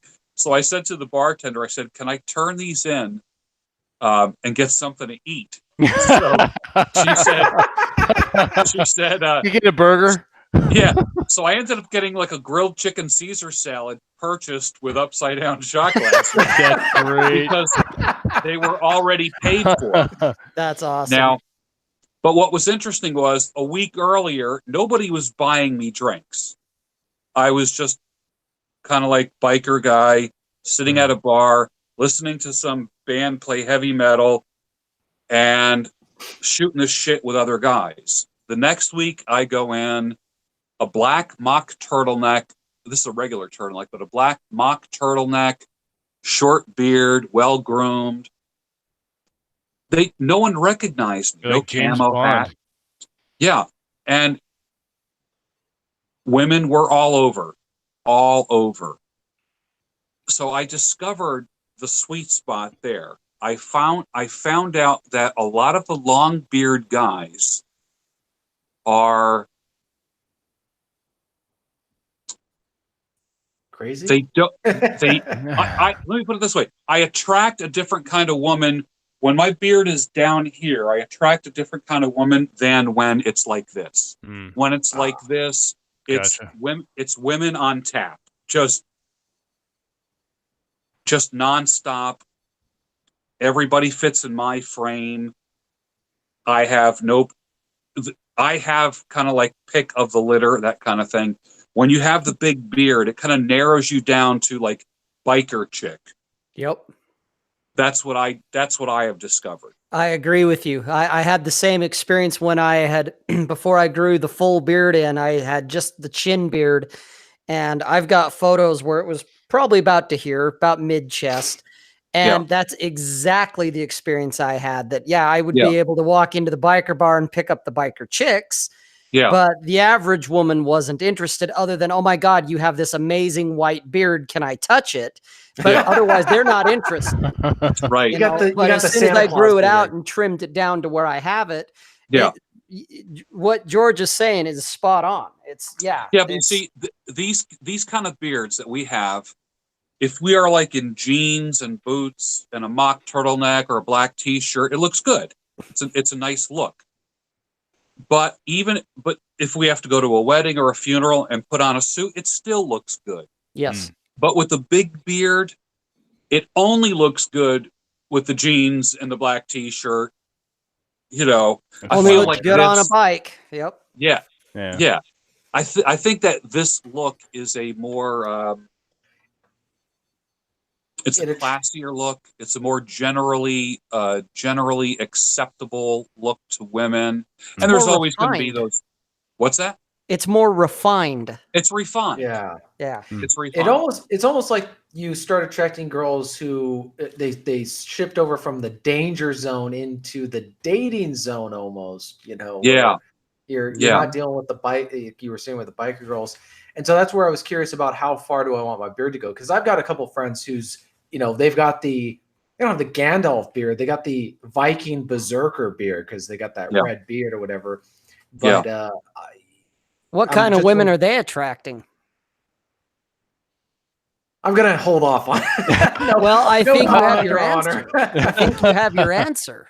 Yeah, well, they're on the. What kind of women do you want? Do you want danger zone, you know, BPD type chicks, or do you want decent women, or what are you looking for? Yeah, but I mean, they're living in the occupied zone, which is what I call Seattle Metro. They're living in the occupied zone, so totally different ball game from what I'm dealing with here in the safe zone in free America. But I'm just trying to figure out what's the. Not that I'm like worried. I'm not losing sleep at night wondering if the beard's long enough for girls. I'm just wondering where I'm conveying the right kind of man about who I am. I don't want people to think with the long beard.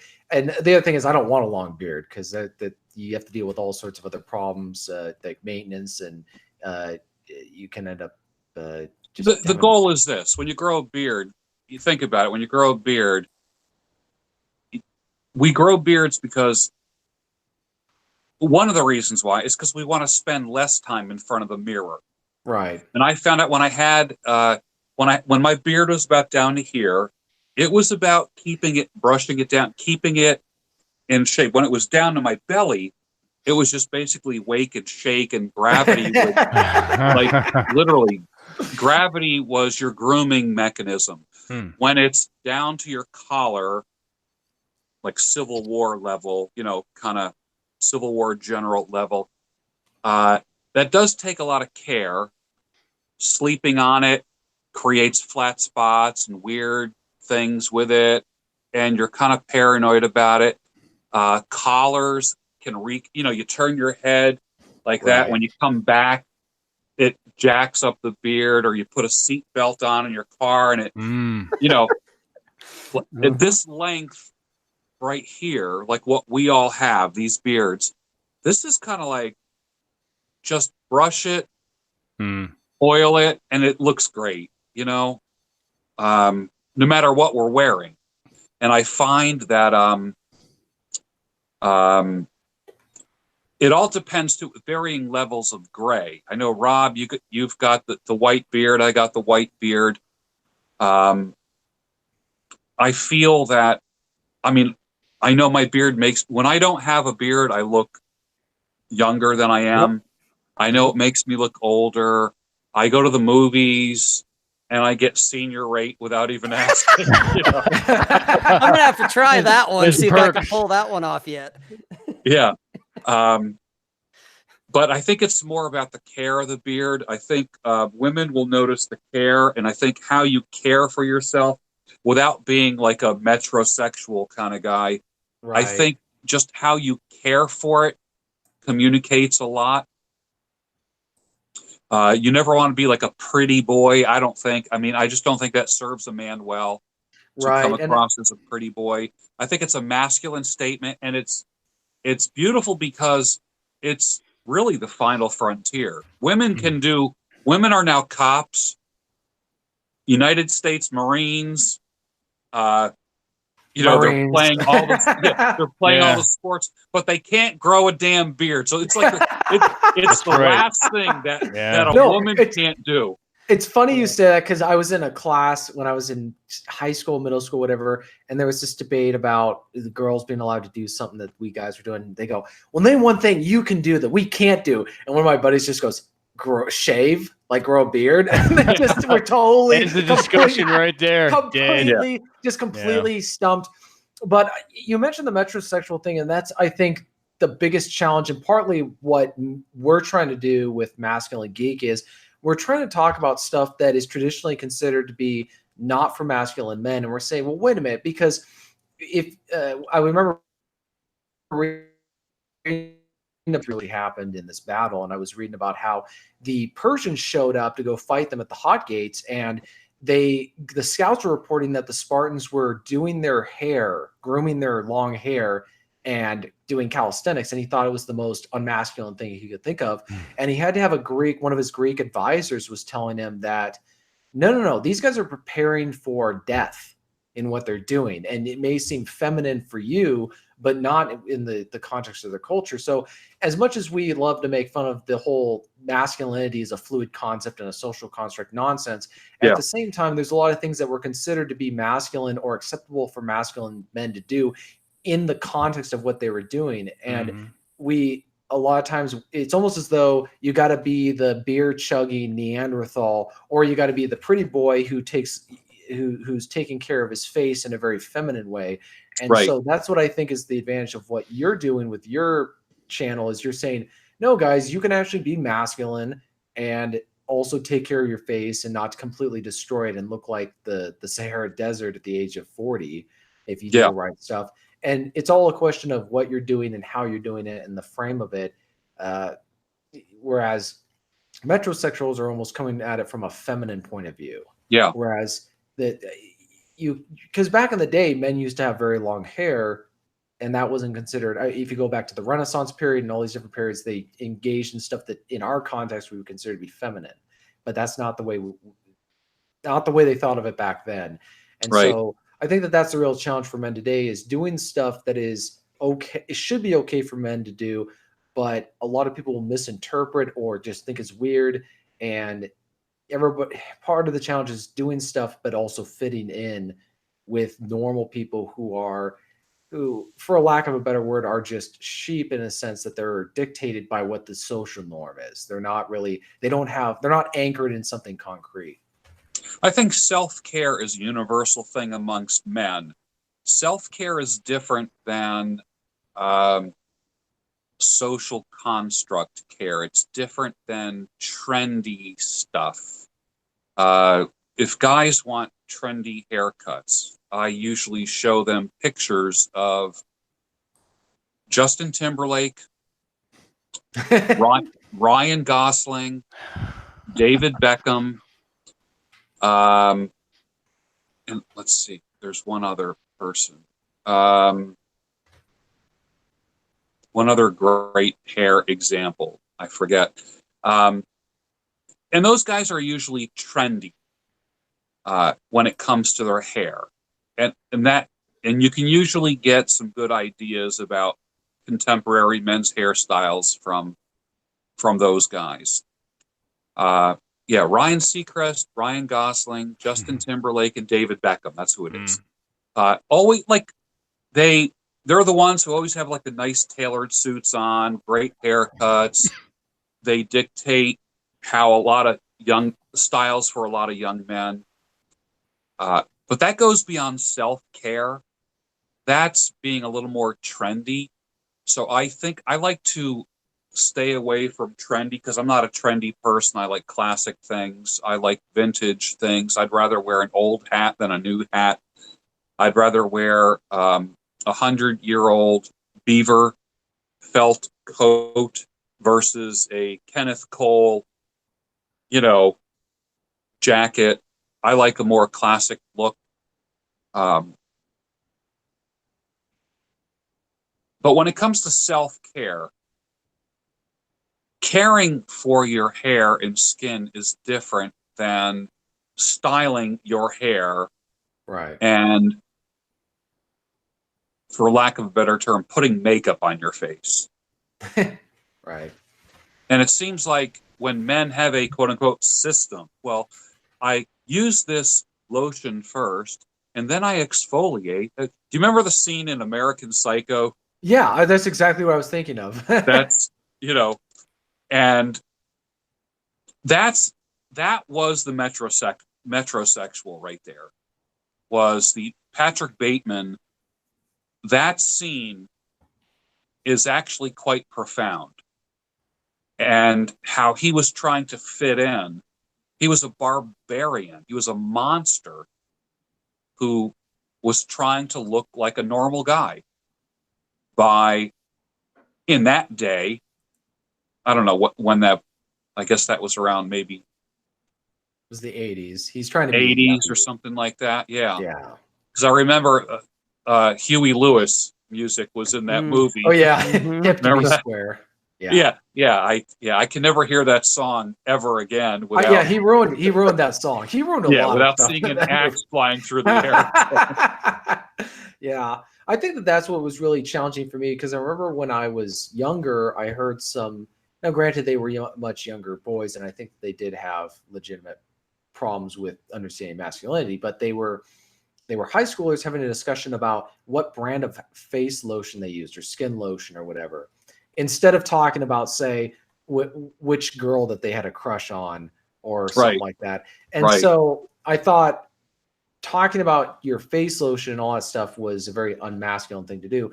Now, at the same time, though, it's almost as though there's got to be, it's like you were saying, the manner of which you're discussing it, where it is say, yeah, I'm trying to take good care of my body, as opposed to saying I'm trying to look, I don't know. That's where I'm having trouble trying to explain or really describe the difference between a metrosexual guy like Jason and also axe murderer.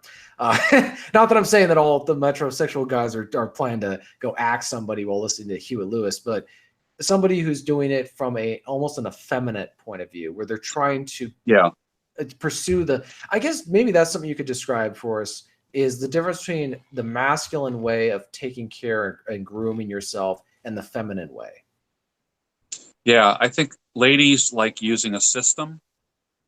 They use, and the companies market to women using the facial care system, literally like 3 different products. And then you end with this product, and you have the night cream, you have the day cream, and, and God forbid you get them mixed up. When it comes to, let's say, like working out, I like to say, if I'm coaching a man when it comes to women, I like to say, she doesn't care how much you work out. She cares that you work out. She doesn't care how many reps and, sets and reps that you do. She just thinks it's cool that you take care of yourself. When it comes to facial, it doesn't matter what the system is. What's more important is that you're just doing something about it. Right. That you're now conscious of it. And I think when you go beyond just self-care to trying to go through all these steps and jump through all these hoops to achieve a desired result other than just clean yourself, I think that's a little obsessive, and it's not important, and it shows a lack of, what can I call it? A lack of confidence in yourself. Right. It's almost as though. Oh, go ahead. Go ahead.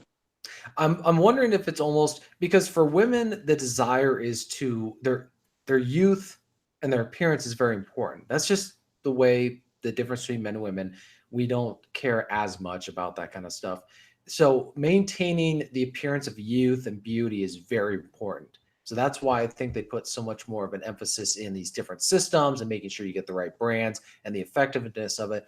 Whereas for man, it's really just not looking like a slob or looking prematurely aged in terms of the way that we take care of ourselves, and not thinking anything beyond that. Just saying, if you're a man who looks like you're 50 when you're 38, as long as it's not because you don't look, as long as you don't look like you look much older because you've done drugs or whatever. Because Humphrey Bogart looked a lot older in Casablanca than he actually was, as far as I was concerned. But nobody ever complains about that. Whereas Ingrid Bergman looks younger than she actually was, and that was an important thing. Here we go. Here we go with Ingrid Bergman. Oh, Aaron, gosh. Aaron would love this one. I gotta do it. I can't help it. It's a Tourette's thing. That's right. I'm familiar with that. What did I miss? I step away and we were talking about Ingrid Bergman and we were just talking a bunch of shit about you. That's all. That's all right. Keep going. No, we were trying to get to the point of what's the difference between a man, what's the proper way for a man to take care of himself and groom as opposed to a woman, and we were the minimal possible to still make you look presentable, and like you said, that seamless sense of style that doesn't look like you did much, but you did a little bit. Right. Yeah. Right. Too much. I'm always a minimalist when it comes to that. But the beer with the whole, because I've been washing, not for anything. I think, all right, well, the soap is good for my hair. It's probably good for my face. And now I'm thinking about, you know what? It's really not. So, coconut oil. I'm gonna do it. I'll give you a full report when I settle into that routine. So we're coming up. Yeah, we've surpassed by 3 minutes the 2-hour mark. Is there anything else we want to discuss before we wrap up for the evening? No? Going once? Going twice? Any questions from the peanut gallery out there? We've got quite a few people watching out there in the chat. Does anyone have a question for us, or for George, or you want to make a comment? Going once? Going twice? All right. So it's quiet for the peanut gallery. That's fine. It's getting late. George, I want to thank you so much for coming on the show. It's been a pleasure. Thank you, George. Thank you. It's been great fun. It's my pleasure. We'll have to have you back. We can discuss more beard tips and whatnot, and what we're all smoking lately. All right. So, George, did you want to give a shout out for anything you're working on, or any links or things you want to talk about? Tomorrow I'm going to be on Red Man Group Patriarch, the Patriarch show, and I think we're going to be talking about style, and that'll be at the Red Man Group channel, and that's at 8:00, and I'll be on there from 8 to 9, and then at 9:00 I'm releasing the documentary called The Collectors, which is phenomenal. If I can say so myself, I've watched it already several times, and I've brought it down to 48 minutes, and it's fascinating. If you can't buy a fountain pen after watching that, then there's something wrong with you. It's and then Friday night I do a live show and the topic is 50 things you will feel after a breakup or divorce. Mhm. And this is part 2. It's going to be a Okay. 4-part series. And I do that on Friday night because I remember 15 years ago when I got divorced, the hardest nights were Friday and Saturday nights. When all your friends are out having fun, or when you were married or in a relationship, and weekends were not an issue. That was date night. And then all of a sudden now you're alone. And that night just goes on forever and ever. So as a way of serving the men's community of men who have gone through some crisis, trauma, or chaos, I do these shows on Friday night and get people talking and getting some relief from the loneliness, despair, and even some of the darkness that they're feeling on a Friday night, which for, like us, Friday night is a night of playing a game or watching a movie or just, we don't fear Friday night. But when someone has gone through a breakup or divorce recently, the Friday and Saturday nights they really fear that time. They're afraid of that time. It's uncomfortable. They're not used to being alone. And this is a way of creating some fellowship, offering some answers, and listening to guys on a Friday night. And it usually ends up being a very fruitful Friday night. Nice. So, That's great. I like that idea. Very cool. Rob, you want to give a shout out to your endeavors? Yeah, sure. Well, I'm obviously doing this podcast with you guys. I've got my channel, I guess, or the easiest way to find me is to go to Rob Says. That's ROBSAYS.net. That's my blog. I've got, if you go to the contact page and whatnot, you can find my links to Twitter, my YouTube channel. I actually created a separate page on my blog that is my YouTube channel. You can watch my playlists. You can see some of my videos that are, for whatever reason, are a little more popular than other ones. But most of the stuff, it's easiest just to find me there. And you'll get to see the new channel art that I had commissioned and done that I'm very excited about, very proud of, that has become kind of my new header, my new flag, so to speak. It's really good. Check it out. It's just funny as fuck. Yeah, nice. That's the idea. Nice. So that's where you can find me. TJ, you're up. Yeah, you can go to tjmartinell.com. You can also go to soundcloud.com/tjmartinell. I do a weekly podcast, Mountain Pass podcast. And if you want to read the original fake news novel that came out right before the whole phenomenon, I predicted it. You can go read the novel The Stringers. It'll be on my website and also on Amazon. And if you buy the print version, you get the digital version for free. And then there's the sequel and the prequel that you should also buy as soon as you're done. Nice. Excellent. Masculine Geek, that's where most of my writing is going to be done as far as blog posts and things like that. But my first novella, which came out a few years ago, is a poster for Tesla and Malone, Lightning's Call Book 1. That's on my Amazon authors page, Vincent J. LaRosa, or you can go to vincelorosa.com and also find that information there. The second book is finished. I've been languishing with edits, and I'm almost finished those, and I'm in contact with Adam Baker, who did the cover art here for the second book. So look for that probably the beginning of the summer. I have a few other books I'm working on and finishing editing, so that's going very well. And Masculine Geek is on fire, so I'm very happy. And I would like to thank everyone in the chat, everyone who watched tonight. We appreciate your joining us, and we'll see you the same time this next upcoming Wednesday. So everyone, have a good night. Once again, George, thank you so much. It's been fun. Thank you, guys. And we're Bye, signing everyone. off. Good night, everybody.